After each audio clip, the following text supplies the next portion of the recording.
La sécheresse, un problème global qui a des répercussions sur tous les écosystèmes, à commencer bien évidemment par les milieux aquatiques et cours d'eau. Un risque réel pour toute la biodiversité des bords du lac du Bourget ainsi que pour ses bassins versants. Il est important sur tout ce qui est vie biologique et vie aquatique.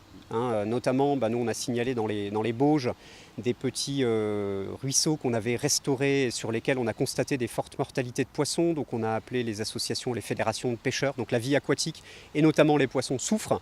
Et puis tout ce qui est vie biologique, puisqu'on voit aussi du développement d'algues en bordure de rivières, parce qu'il y a un cumul de sécheresse et de forte chaleur. Donc c'est sûr que les milieux naturels souffrent aujourd'hui. Si le niveau du lac Savoyard n'a pas autant baissé que son voisin annécien, c'est car il est alimenté par le Rhône, dont les eaux sont issues de la fonte des glaciers. Pourtant, aujourd'hui, l'urgence est bien réelle. Plusieurs opérations de pêche de sauvegarde ont d'ailleurs été lancées pour déplacer les poissons des rivières et les entreposer en sûreté pendant la sécheresse. On est au bord de la crise, tout simplement.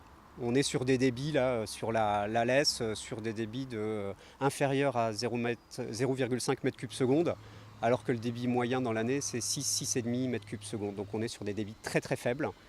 Il n'y a quasiment plus d'alimentation en eau, alors qu'on est sur un bassin versant de plus de 250 km². Reste encore la problématique des zones humides, véritables biotopes protégés, même pendant ces périodes sèches, mais dont la sauvegarde passe aujourd'hui tout d'abord par une prise de conscience générale de l'importance de ces milieux si particuliers.